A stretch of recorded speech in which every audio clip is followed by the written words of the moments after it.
어려운 경제를 시원하게 씹어드립니다. 최경영의 오도독.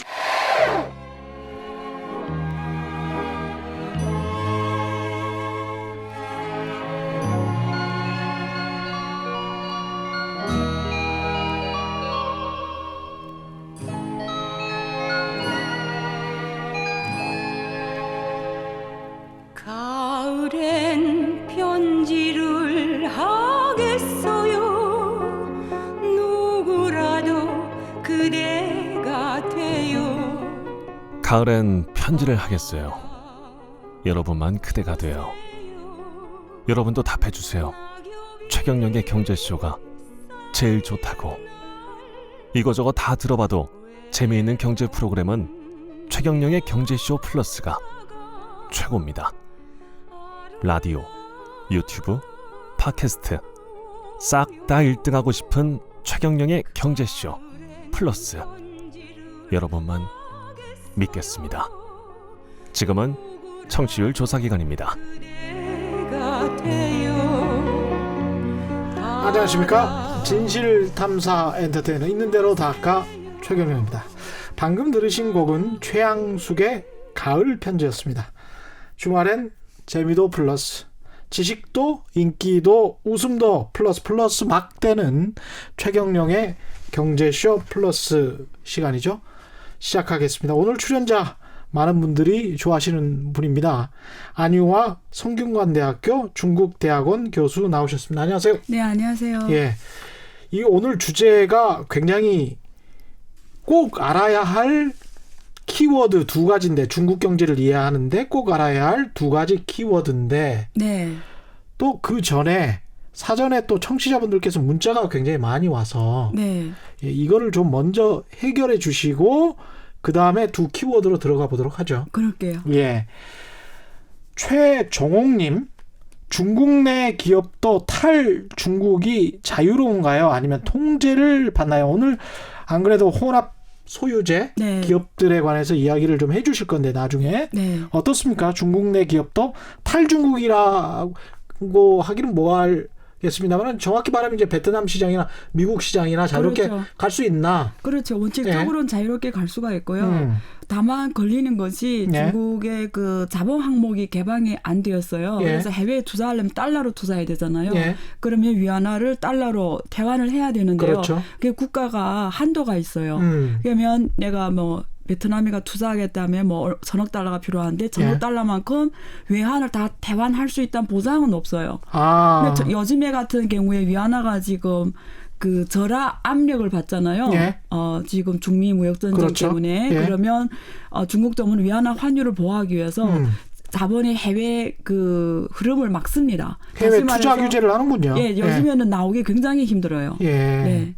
우리 7, 80년대하고 비슷하다고 보면 될 것 같습니다. 그럴 것 같아요. 예, 네. 상황 자체가 1035님, 중국이나 북한은 공산국가이기 때문에 기업이 들어가서 사업하기가 언제나 불안하지 않을까요? 이런 말씀하셨는데 어떻게 생각하십니까? 저는 일단 투자라는 거는 리스크를 지고 하는 것이 투자 행위거든요. 북한이랑은 또 별개로 봐야 될 것 같습니다. 완전 다르죠. 예. 그러니까 중국에 가서 가장 큰 수익률을 올리는 거는 놀랍게도 중국 본토 기업이나 본토 펀드가 아니라 예. 지금 미국계 중심의 펀드나 미국계 중심의 자본이에요. 그렇군요. 그러니까 아무리 사회주의 국가라도 90년대 초반부터 미국 자본들이 들어와가지고 예. 그때 당시에 중국의 5대 구유은행에 다 투자를 했어요. 그리고 그 글로벌 금융위기 이전에 다 팔고 나왔어요. 그래서 이제 자본 굉장한 수익을 올렸어요. 몇 배 수익을 되는 수익을 얻어서 올렸죠. 해외로 또 돈이 빠져나가는 것도 자유롭죠. 지금까지는 자유로웠는데요. 네. 2015년 12월부터 위안화 환율이 압력을 받기 시작하면서 2015년 12월부터 어려워지기 시작했어요. 그래서 이것도 요즘에는 돈을 중국 국내에서 해외로 달러로 퇴환해서 나온다? 굉장히 어려워요. 아, 이것도 지금 어떤 제한 액수가 있나 보죠. 1년에 원래는 개인은 1년에 5만 달러까지 대환이 가능해요. 예. 근데 최근에 그 5만 달러도 잘 안 해준다고 들었어요. 아, 예, 그래서 그런 뉴스에 상황이군요. 이슈까지 나왔었거든요. 자영업 하시는 분들도 좀 잘 알아보셔야 될 것 같습니다. 네, 그런 네. 한국에 자영업 하시는 분들도. 세상 만지고님, 중국 내 부동산만 무너지면 중국 경제 무너지지 않을까요? 부동산 이야기 많이 하시는데 어떻습니까? 그렇죠. 중국 경제를 버티고 있는 가장 큰 그 내수 주도 산업 중에 하나가 부동산 경제거든요. 예.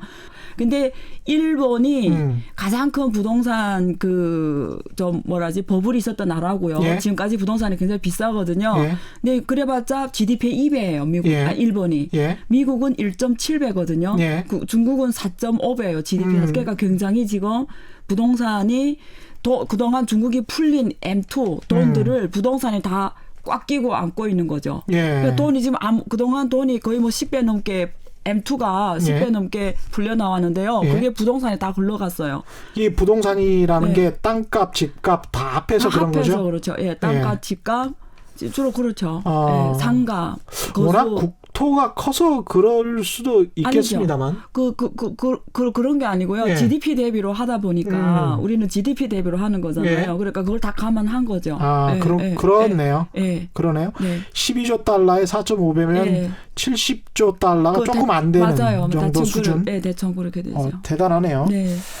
인터넷 개방화는 중국에서 필요할 텐데 확실히 체제가 위험하니 안 하겠죠. 공산주의니까 사분사분 하다님이 인터넷 개방화에 관해서 말씀하셨는데 프레드 님도 FRED 중국 공산당은 체제에 그렇게 자신이 없나? 왜 인터넷을 막고 있을까요? 이런 말씀하셨습니다. 개인적으로 굉장히 좋은 질문이라고 생각하고요. 예. 저는 공산당이 사실 지금은 자신감을 가져도 된다고 개인적으로 판단을 해요. 아, 그렇습니까? 왜냐하면 지금 예를 들면 중국은 시장을 개방해도 예. 예를 들면 비자 문제라든가 중국 국내에서 국내인들이 해외로 나가기 힘들어요. 예. 이게 비자 문제가 있어서. 근데 지금 시장을 다 개방해도 중국 사람은 이제 해외로 안 나가요. 이유가 뭐냐면 중국이 기회 많다는 걸 이제 알거든요. 아, 오히려 중국의 기회가 많다. 과거하고 달라졌어요. 아. 과거에는 미국에 유학하거나 이러면 중국을 안 들어갔어요. 예. 근데 이제는 그러니까 지금 중미 무역 전쟁 이전에까지는 예. 중국 굉장히 다 돌아갔어요. 왜냐하면 중국 기회가 많기 때문에. 그러니까 중국이 유학을 미국에서 하고 다시 네. 중국으로 돌아와서 여기에서 창업하고 중국에서 사업하고 대우를 받으니까요. 근데 지금 중미 무역 전쟁이 가열화되면 조금 상황이 변하긴 하는데요. 예. 그 전까지는 다 중국에 가기를 원했어요. 기회가 많으니까. 그러니까 중국의 1등이 세계 1등이거든요. 예. 그게 인식이 되면서 해외에 있는 우수한 인재들이 중국에 많이 들어갔고요. 예. 그다음에 문을 열어도 중국 사람들이 이제는 뭐 해외 잘 사는 나라 가거나 이럴 생각 별로 안 내요. 그래서 저는 사실 개인적으로 볼 건데 중국은 기회가 많은 땅이기 때문에 지금쯤 공산당이 좀 더 자신감을 가져도 된다고 생각해요. 근데 정책은 그렇게 하지는 않고 있어요. 그게 예. 좀 아쉬워요, 사실은. 예. 네. 근데 그게 또 집권 세력 입장에서는 네. 부담이 될 수도 있죠. 예, 부담이 되죠. 입장이 다르니까요. 예. 저는 어쨌든 뭐 학자라서 보는 거고요. 특히 이제 언론 자유가 네. 만개를 하고 네. 국민들이 자유롭게 의사를 펼치고 그러면 네. 여러 가지 컨트롤 안 되는 변수들이 생길 수가 있단 나라가 말이죠. 크고 인구가 많다 보니까 그 종교도 신강 위글이나 티베트는 종교까지 갖고 그렇죠. 있는 지역이다 보니까 이 종교라는 건 무서운 거잖아요. 그래서 그런 부분들이 충분히 있기 때문에 공산당이 저렇게 하는 건 이해되는 부분은 있어요. 왜냐하면 한국처럼 이렇게 단일 민족의 네. 어처만 인구가 아니라 중국은 56개 민족의 각자의 종교를 갖고 있는 다 그리고 특히 중국은 국경 지역이 다 소수민족 지역이에요. 근데 국경 지역이. 중국이 네. 종교에 자유가 있습니까? 있어요. 아, 그래요? 근데 전파는 못해요. 근데 그렇게 저도 들었거든요. 네, 내가 믿는 예. 거는 자유예요. 근데 내가 이렇게 우리 뭐 전도를 못 합니까? 기자님께 네. 뭐 기독교 가입해라. 네. 이건 불법입니다. 아, 불법입니까? 네, 그건 불법이에요. 근데 내가 가는 거는 합법이에요. 내가 가는 거. 알아서 믿는 거는 합법이에요.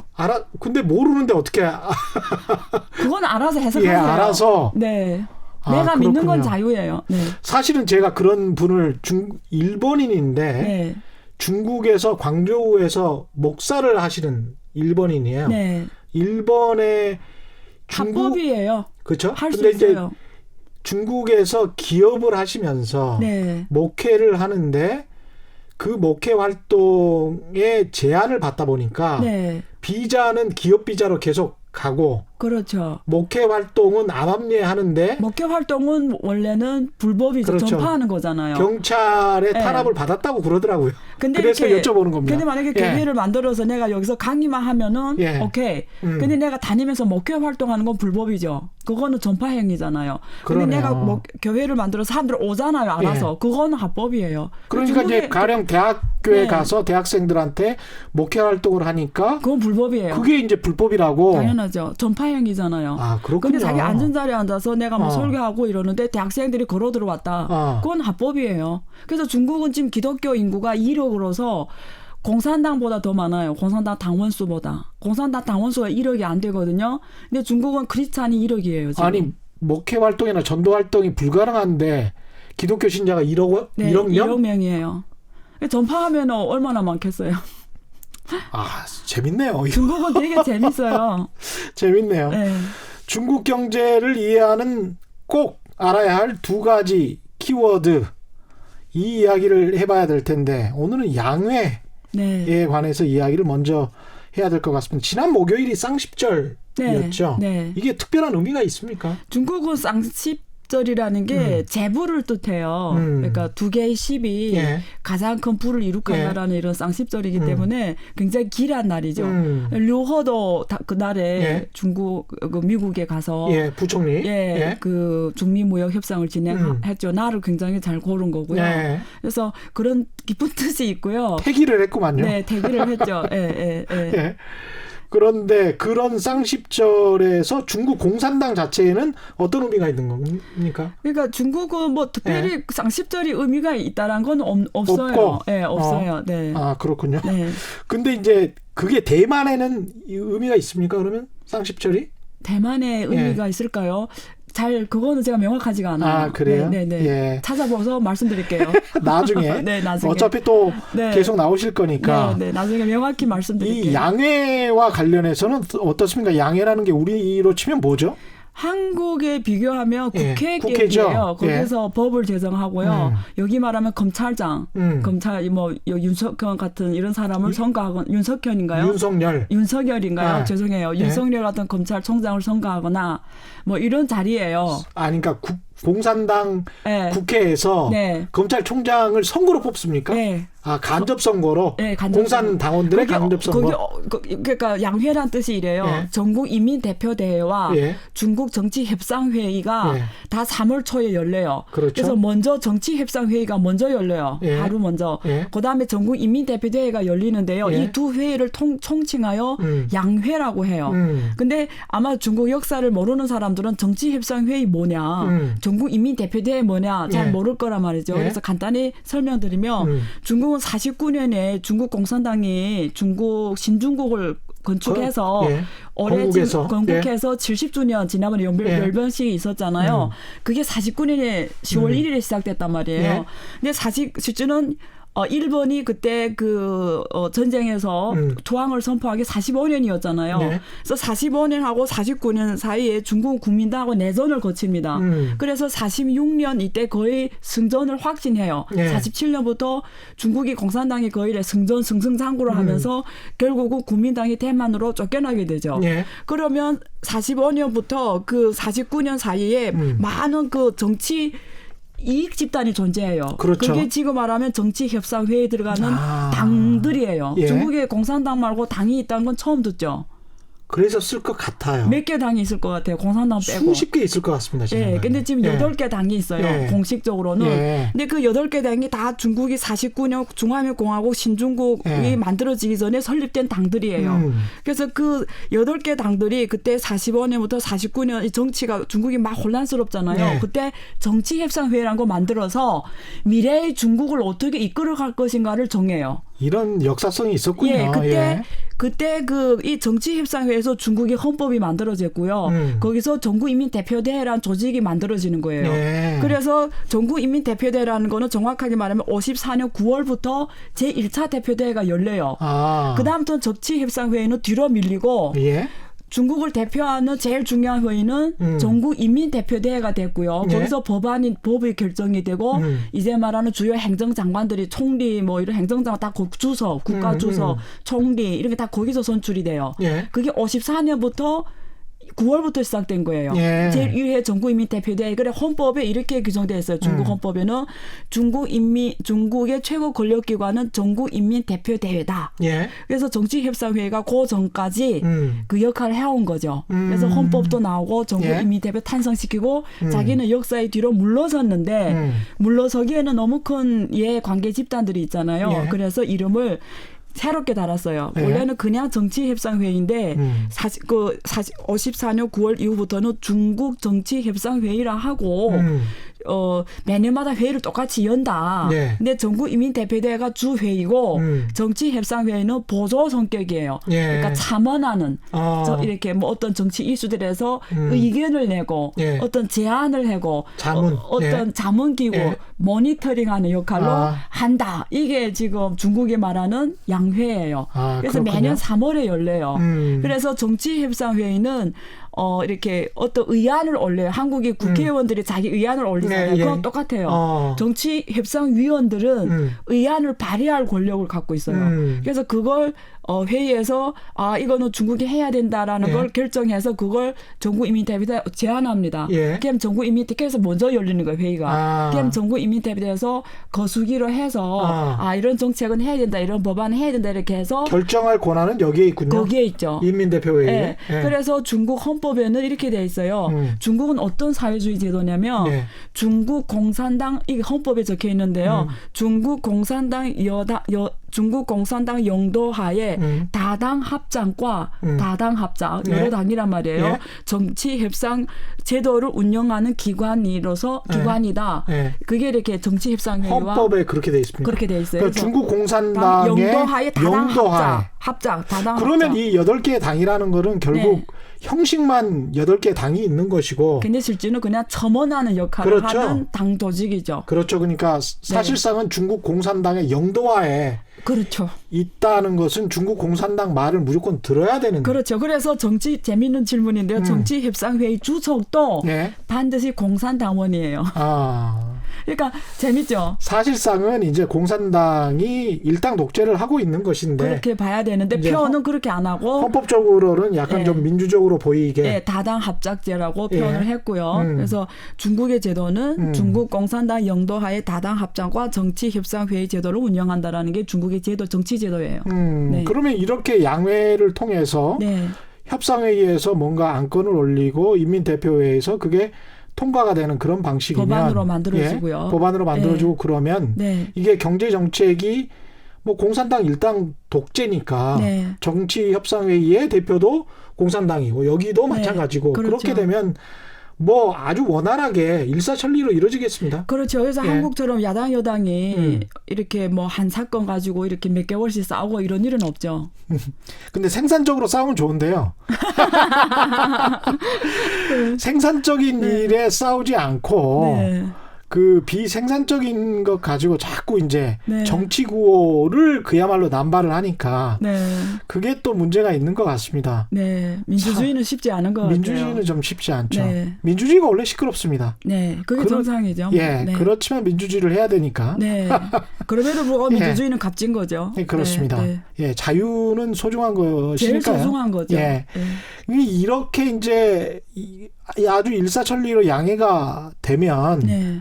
중국이 이제까지 그 경제 발전을 이뤘던 것도 네. 이런 양회 덕분이다 이렇게 말을 할 수도 있겠네요. 좋은 점은 있어요. 왜냐하면 어떤 정책에 대해서 그리고 한국도 그렇고 미국도 그렇거든요. 대통령이 바뀌면 그 전 대통령이 한 걸 하지 않거든요. 예. 그러니까 지속성이 없어요.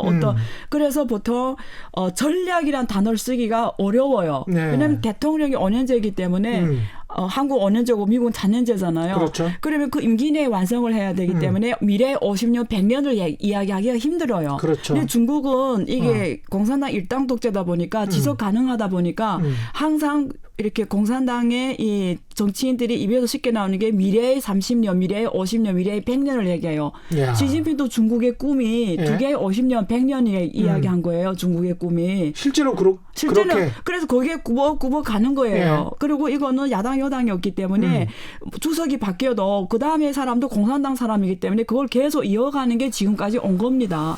그래서 중국에 이번에 건국 70주년 그 열병식을 하면서 예. 그동안 공산당이 49년부터 70주년 얼마나 휘황한 업적을 이뤘냐 이게 대대적으로 이슈가 됐어요. 근데 눈부신 성과를 이뤘잖아요. 어쨌든 그렇죠. G2 국가로 만들었잖아요. 그렇죠. 그리고 1인당 GDP도 이제는 $10,000라서 오리지널 그 중진국에 입성했어요. 그렇죠. 중진국 기준은 세계 기준인데 $8,000 넘으면 1인당 GDP $8,000 넘으면 예. 1단계 중진국이고요.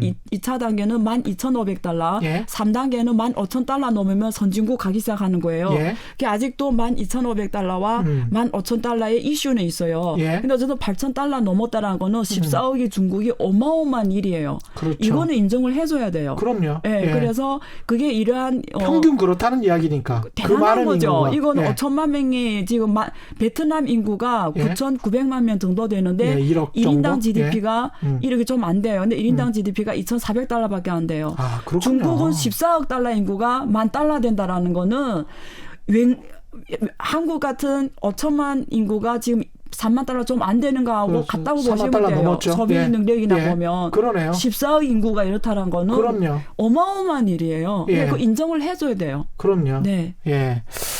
중국을 지금 인정 안 하는 국가가 어디 있겠습니까? 그렇죠. 네. 네. 그런데 이제 이런 양회에서 네. 그러니까 이제 메이드 인 차이나 무슨 2025 네. 같은 중국 제조업 2025 전략, 같은 그 다 거. 전략이죠. 그러니까 그런 전략 같은 게 여기에서 통과된다는 이야기죠. 거기에서 예를 들죠. 중국 전략이라는 게 예를 들면 중국 제조 2025 예. 그게 무슨 말이냐면 2025년까지 예. 중국은 재밌어요. 시간도 명확하게 해요. 그게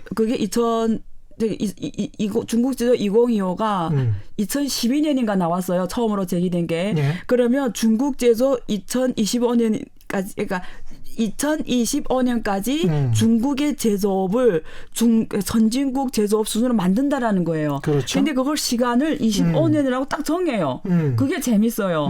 그러니까 명확하게 목표점을 정하니까 매년마다 양회를 열잖아요. 예. 그럼 올해는 뭐 한다? 이 목표를 가기 위해서 예. 올해는 또 뭐 한다? 올해는마다 이렇게 2025년까지 매년마다 이렇게 목표를 제시하면서 뚜벅뚜벅 그해 목표를 달성하며 가는 거죠. 그러네. 그게 중국이 어떻게 보면 잘하고 있는 거에 정책이 지속성이 가능한 거죠. 이게 중국 경제를 이제 서방의 학자들은 지속 가능하게 한 예. 좀 어떻게 보면 하나의 장점이라고 그렇죠. 봐야 되겠죠. 근데 이제 스테이트 캐피탈리즘이라고 해서 국가 자본주의라고 네, 이야기를 하잖아요. 그렇죠. 이게 이런 식으로 운영이 되니까 이제 국가가 사실상 시장을 부동산 완전히 컨트롤하면서 그렇죠. 주도해 나간다는 그렇죠. 거잖아요. 예. 근데 여기에서 어떤 한계가 있을 것 같기도 한데. 한계가 그거죠. 일당 독재다 보니까 예. 이게 잘 된다는 전제 조건이 있어요. 예. 공산당원은 절대 부패하면 안 되는 거예요.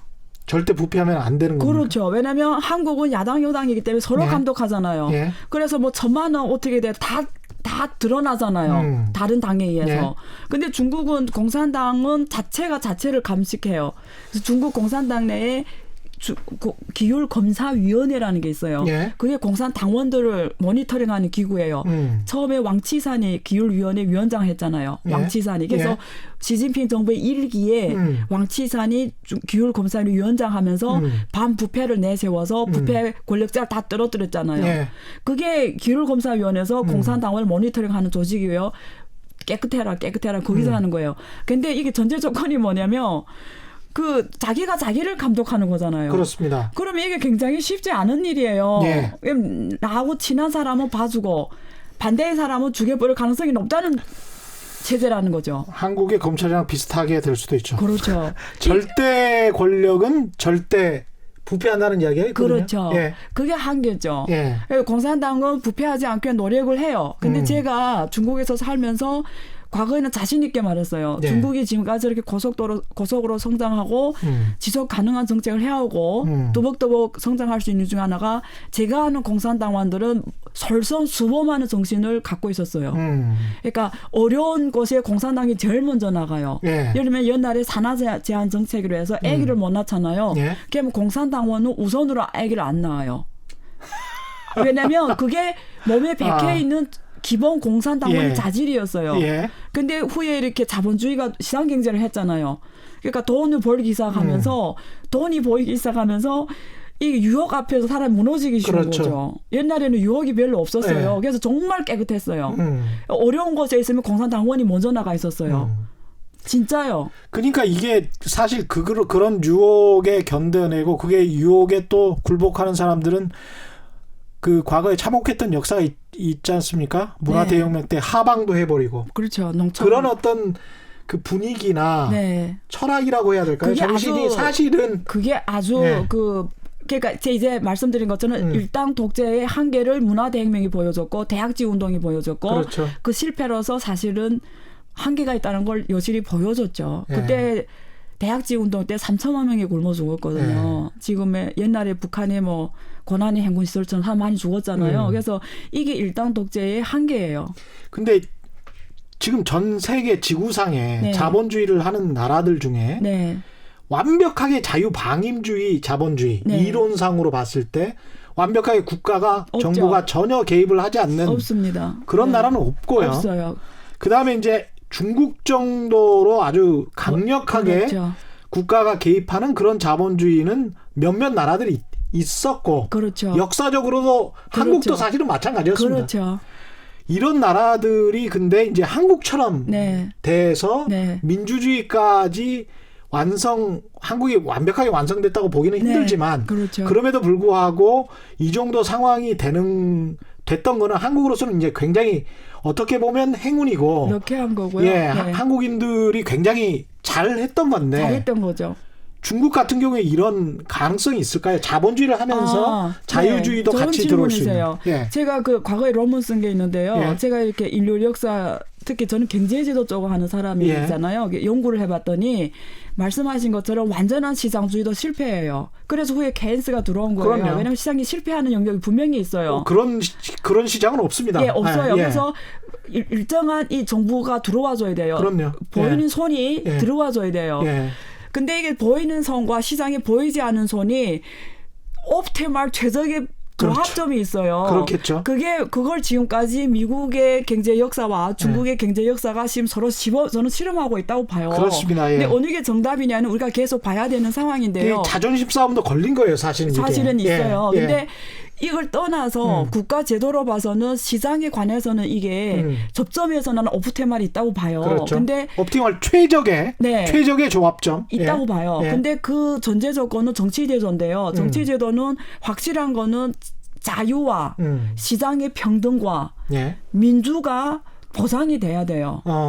그래서 중국이 민주주의를 해야 되냐는 아주 어려운 질문인데요. 예. 저는 사실은 중국이 지금 상황에서 민주주의를 하면 저는 어떻게 보면 제가 이 자리에서 이 얘기하면 많은 사람 믿지는 않고 오히려 댓글에 욕도 나올 거예요. 저는 예.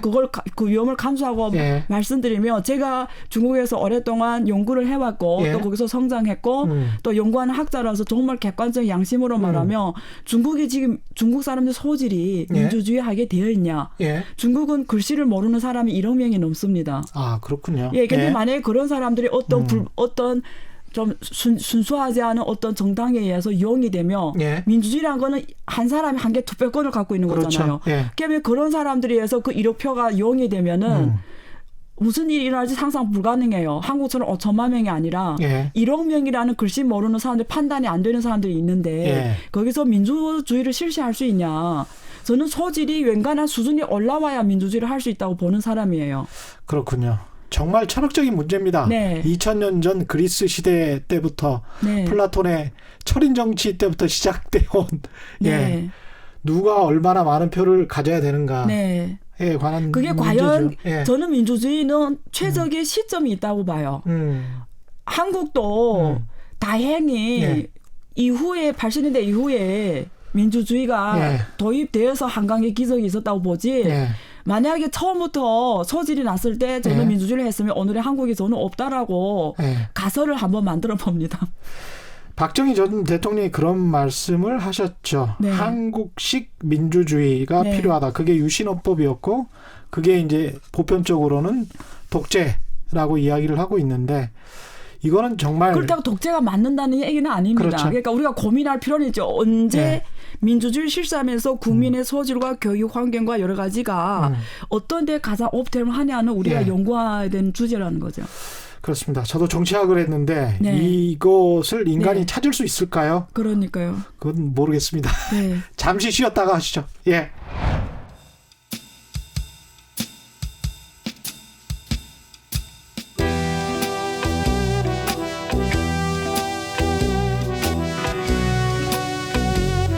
진실탐사 엔터테이너 있는 대로 닦아 최경영입니다.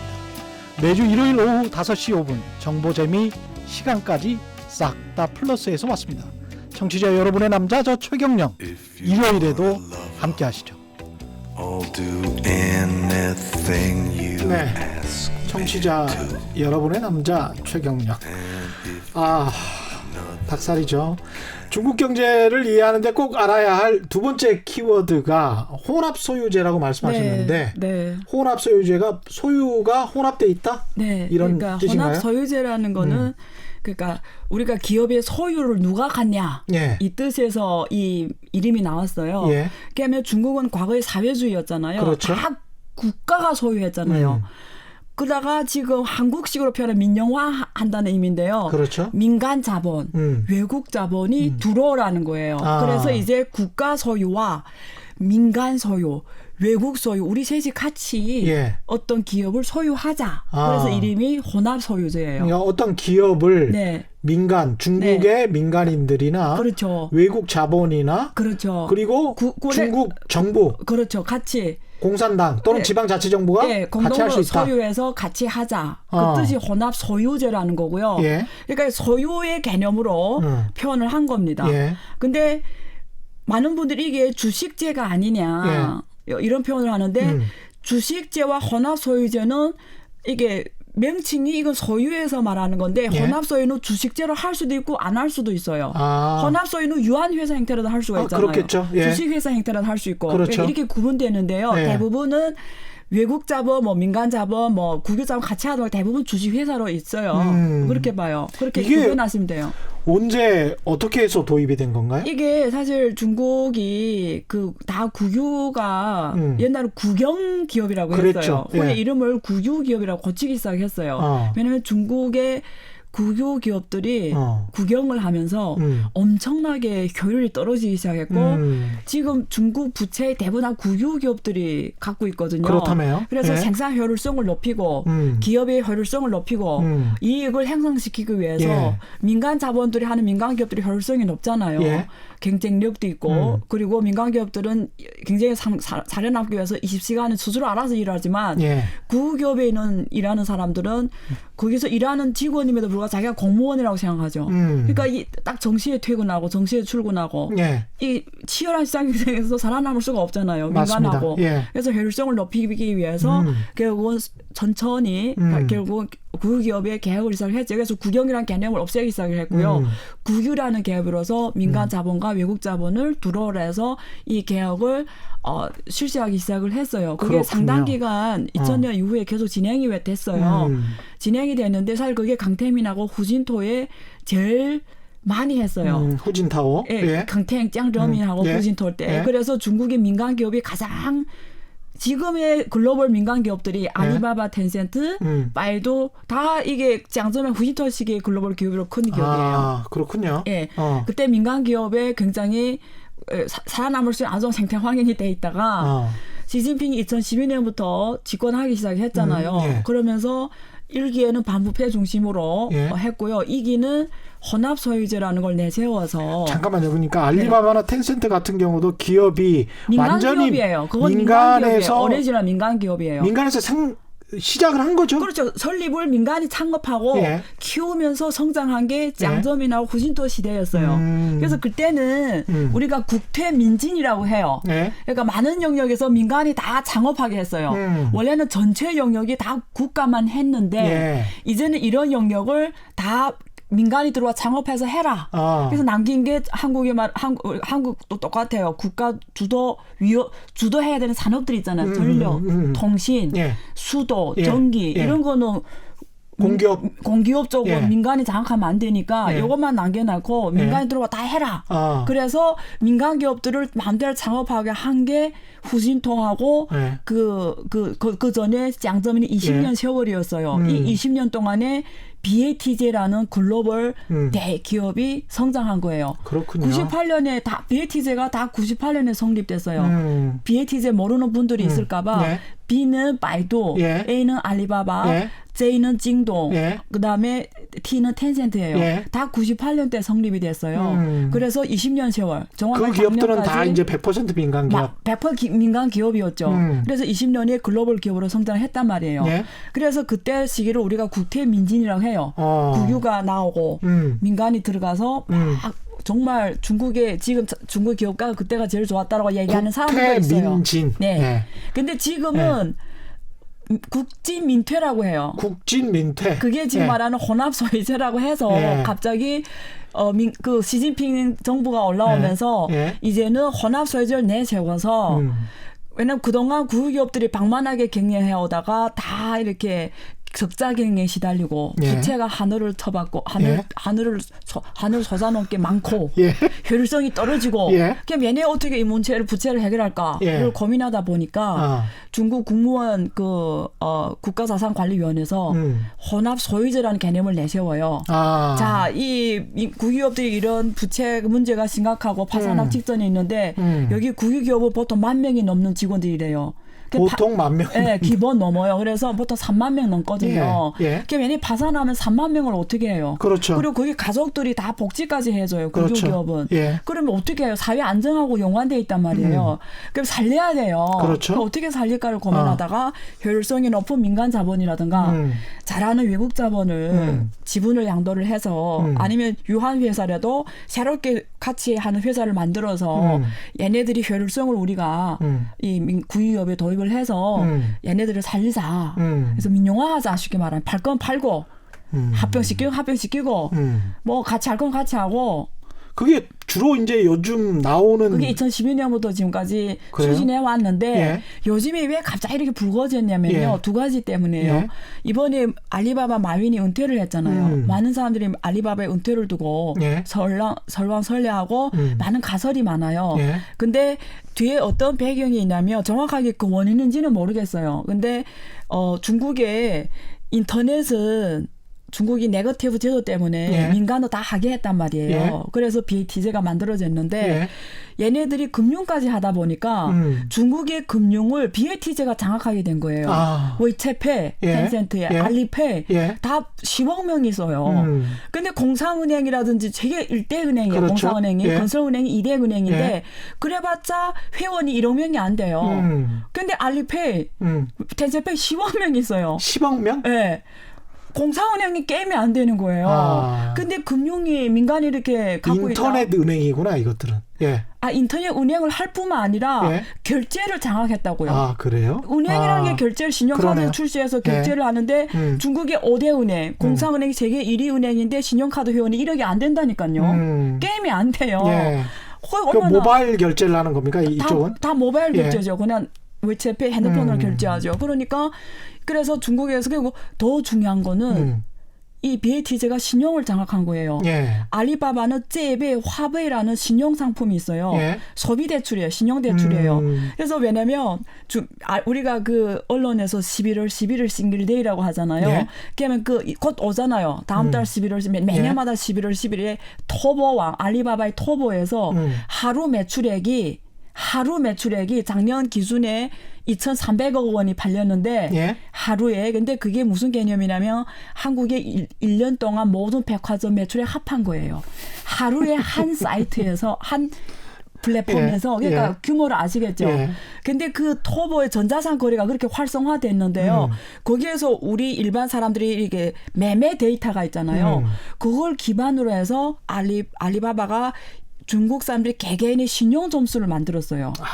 그런데 그 신용 점수를 만들어서 그러면 신용 점수 있으니까 신용 대출 상품을 하거나 신용 점수만 갖고 있으면 다 할 수가 있어요. 금융의 그렇죠. 모든 걸. 예. 그러니까 이게 어마어마한 일인 거예요. 그러니까 중국 개개인들의 빅데이터를 BATJ가 갖고 있는 거예요. 은행이 야. 갖고 있는 게 아니라 대단하네요. 그러면 예. 중국 은행 다 국유은행이잖아요. 예. 얼마나 이게 큰일이에요. 신용카드가 1억 명 회원도 안 되는데. 그래서 딱 보니까 안 되겠으니까 중국 인터넷 협회라고 있어요. 예. 중국 국가 정부 거예요. 인터넷 협회라는 예. 데서 바이항 신용이라는 국유 회사를 만들었어요. 백항 신용회사라고. 예. 근데 이게 그게 혼합소유제라는 거예요. 어떻게 만들었냐면 중국 인터넷 협회가 정부니까 대주주고요. 예. 알리바바, 텐센트, 다 들어와. 바이두 들어와. 아. 얘네가 소액주 준 거예요. 대신에 내내 있는 데이터를 여기다 다 넣어. 근데 알리바바 텐센트가 우리가 20년 경영에서 예. 가장 가치 있고 남은 그렇죠. 게 빅데이터인데 고객 정보인데. 고객 정보고 신용 점수인데 예. 이걸 그냥 연결해서 갖고 가겠다. 예. 거절해요. 거절을 할 수 있습니까? 했죠. 아, 그래요? 네. 그것 때문인지는 모르죠. 그래서 이번에 그 텐센트 마윈도 예. 텐센트 덩신 정신이라는 신용회사가 있어요. 거기 예. 대표인데 마윈이 은퇴를 했죠. 텐센트 마화통도 내놨어요. 이번에 마윈의 은퇴 뒤에는 그 어떤 저항이 그건 모르죠. 있을 수도 있다. 모르죠. 예, 모르지만. 그다음에 이번에 바이두는 클라우드 컴퓨터 중심으로 예. AI 중심으로 가는 회사예요. 예. 바이두가 한국의 네이버입니다. 근데 바이두는 모든 전략 중심을 AI와 빅데이터와 그 클라우드 컴퓨팅에 뒀어요. 예. 그래서 바이두 윈이라는 거는 바이두 클라우드 컴퓨팅이라고 중국의 선도적인 업체인데 그 대표가 바이두의 창업자 리엔홍이에요. 예. 근데 그 바이두윈 대표를 또 내놨어요 이번에. 아, 공교롭네요. 정말. 그러니까 마윈, 예. 마화동, 리앙이 다 자리를 내놨잖아요. 예. 근데 그게 무슨 원인인지는 모르죠. 근데 예. 중국에 나온 뉴스를 보면은 언론에 나온 거 보면 신진대사 무슨 말이냐면 어떤 젊은 층이 예. 리더로 올라가고 1세대들은 자리를 내놓는 차원이래요. 근데 그거를 정부가 옆구리를 찌른 듯 그거는 모르죠. 하다. 근데 확실하게는 이제 그 바이항 신용이라는 게 인터넷 협회가 대주주고 알리바바 이런 애들이 소주로 들어오게 한 거거든요. 그러니까 이게 대표적 혼합 소유제 케이스예요. 지금 그 말씀하시는 거를 지금 뭐 정부는 모르죠라고 아니 우리는 모르죠라고 말씀하시는 게 이게 긍정의 뜻인지 부정의 뜻인지는 청취자분들이 판단을 판단해야죠. 하셔야 될 것 같습니다. 네. 왜냐하면 계속 물어보는데 모르죠 계속 이렇게 저는 모를 말씀을 수밖에 없죠. 하거든요. 왜냐면 제가 어떻게 알겠어요. 근데 그래서 혼합 소유제라는 게 예를 들면 이런 걸 말한다면 어떻게 알겠어요? 이거는 안다는 의미일까요? 모른다는 의미일까요? 근데 어쨌든 이 지금 혼합 소유제 대표 사례를 말씀드린 거고요. 근데 여기서 우리가 그러니까 우리가 투자자로서 문제를 볼 때 그렇죠. 우리는 하나 투자자를 봐야 되잖아요. 문제를 볼 때 우리가 고민의 이슈가 뭐냐면 자 소유는 오케이 한국도 민영화 했잖아요. 그렇죠. 사실 한국의 모든 게 다 민영화 사례였잖아요. 근데 맞습니다. 솔직히 중국 시진핑 정부는 한국 사례를 벤치마킹 많이 해요. 중국의 모든 이런 벤치마킹은 한국 사례가 대부분이에요. 그 정도로 한국을 많이 연구하고요. 경제개발 5개년 계획 같은 경우도 사실은 한국의 박정희 대통령 특히 옛날 새마을운동이라든가 맞습니다. 그걸 많이 공부를 했어요. 시진핑 주석이. 그래서 중국은 지금 마을마다 다 고속도로가 들어갔잖아요. 지금 지하철도 다 깔고 있어요. 예를 들면 길이 통해야 경제가 잘 나간다 뭐 이런 거잖아요. 근데 민영화 계약도 한국 재벌 케이스를 되게 많이 지금 연구하고 굉장히 이 싱크탱크에서 연구를 많이 해요. 제가 그 KDI 국제정책대학원을 나왔는데 거기에 중국이나 베트남, 우즈베키스탄의 그 선도적인 학생들, 그 다음에 당 간부들 연구를 많이 이런 해요. 사람들이 공부를 많이 해요. 와서 직접 배워갖고 갔습니다. 그래서 그게 뭐 벌써 이제 수십 년 됐으니까. 이게 정상이에요. 혼합소유제라는 게 뭐 이상하게 생각할 필요는 없는데 근데 왜 외국의 언론이라든가 외국의 싱크탱크라든가 혹은 일부 전문가들이 부정적으로 보내 이건 국지민진이다. 국유 자본이 민간 자본이 거 다 뺏어간다. 뭐 이렇게 막 이상한 얘기를 하잖아요. 왜 그러냐면 그 뒤에 배경에는 누가 경영하나의 문제예요. 누가 경영하냐의 문제도 경영 있고. 주도권을 누가 갖냐. 그다음에 원래 내 거였는데 민간 기업 입장에서는 내 거였는데 국가에 뺏기는 거 아니에요? 사실상 협회라고 말하지만 국가에 뺏기는 것이고 그 데이터를 같이 하자는 건데 예? 뺏긴다라고 표현할 수는 아니 내가 가지고 있는 고유한 데이터를 가령 네이버나 같이 하니까 같이 공유하자라는 거죠. 아니 그러면 이렇게 이야기할 수가 있겠죠. 네이버나 다음이나 구글이 네. 한국에서 경쟁을 하고 있는데 네이버가 한국에 관련된 한국 고객들과 관련된 어떤 부분에서는 데이터가 훨씬 많고 네. 그래서 훨씬 더 유리한 위치에 자기가 포지션이 돼 있다라고 생각을 하는데 이런 상황에서 네이버 다음 구글 가지고 있는 거 다 내놔. 그리고 내놔라는 게 아니고 니네 자원, 우리 국가 자원 예. 같이 자원을 공유해서 지금 저는 중국 정부 입장에서 이야기를 해요. 그렇죠. 그러니까 국가도 자기 데이터를 갖고 있잖아요. 예. 자기 자원이 있잖아요. 예. 민간 너는 네 자원이 있잖아. 너는 이 자리에서 같이 우리가 자원 공유를 해서 이건 유인하자. 사실은 기업 문제뿐만이 아니고 기업의 자산이라는 무형 자산의 문제뿐만이 아니고 소비자나 시민들 입장에서 봤을 때도 그렇게 생각할 수 본인들의 있겠죠. 정보가 그렇게 생각할 본인들의 수는 있겠죠. 금융 정보와 각종 유익한 기업들이나 네. 국가에 유익한 또는 국가가 정부가 컨트롤할 수 있는 네. 그런 정보들이 다 넘어가 버리는 거 아니에요. 아니 그래서 혼합 소유로 하는 거잖아. 서로 유인하자고. 근데 그게 그래서 윈윈이 안 될 것 같은데 근데 누가 지금 굉장히 손해를 보는 것 같은데. 아니 근데 제가. 그 재밌는 게 네. 그게 지금 이슈가 뭐냐면 그래서 중국 편으로 예. 누가 경영해야 이건데 예. 중국 편으로 꿍스 허잉이에요. 예. 그게 뭐냐 꿍이란 게 공 국가를 예. 말해요. 예. 스는 예. 사형 기업을 말해요. 예. 허잉은 같이 경영하자. 예. 허는 합자, 예. 잉 경영. 예. 공스 허영, 예. 공사 예. 함령으로는 개념으로 하자. 예. 혼합소유주를. 예. 근데 이게 공스 허영이 사람들이 지금 민간 민간 기업들이 좀 퀘처하는 거죠. 아, 왜냐면- 공사 합작 경영을 하자. 예, 왜냐면 예. 공스 허용에 대해서 중국 자본가들은 좀 이런 게 있어요. 막 이렇게 경기를 일으키는 게 있는 그렇죠. 게 예. 과거에 공산당이 49년에 정권을 잡고 나서 그때 다 자본가들의 그걸 뺏어올 때 공스 허잉이라 이름을 내세워서 뺏어왔어요. 아, 그러니까 거기에 역사가 대해서- 있네요. 예, 그래서 민간 자본가들은 공스 허잉에 대해서 그런 걸 경기를 일으키는 거죠. 그래서 이런 이슈가 나온 거예요. 거기다가 네. 이게 서로 다른 기업들 그다음에 특히 이제 국유 기업들 같은 경우에 아까 부채 문제가 있다고 했는데 네. 부채 문제가 있는 국유 기업과 네. 민간 회사가 합작 경영을 하거나 아니면 소유가 막 섞여 버리면 네.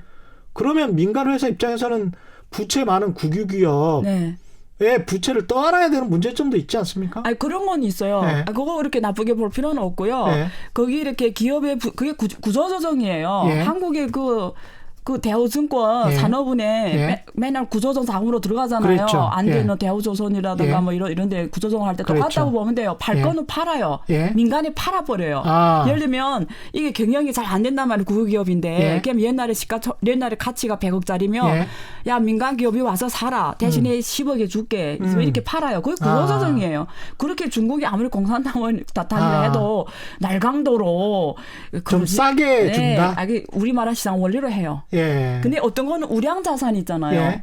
그거는 같이 하자라는 거예요. 이거는 황금알인데 내가 다 팔아버리면 국유가 공산당이 어떻게 나라의 경제를 컨트롤해요. 그거는 이제 그 아주 황금알을 낳는 것 그거는 같은 경우는 같이 이제 하자. 특혜 논란이 또 될 수가 있잖아요. 그게 트럼프의 눈으로 봐서는 산업 지원 정책이고 국가 주도 자본주의고 이걸 뭐 그런 거 이슈가 나오는 부분이 또 거기서 나오는 거고요. 과거에 유공이라는 회사를 한국의 SK가 네. 먹었거든요. 네. 그거 같은 경우가 이제 유공이 네. 유일한 한국의 네.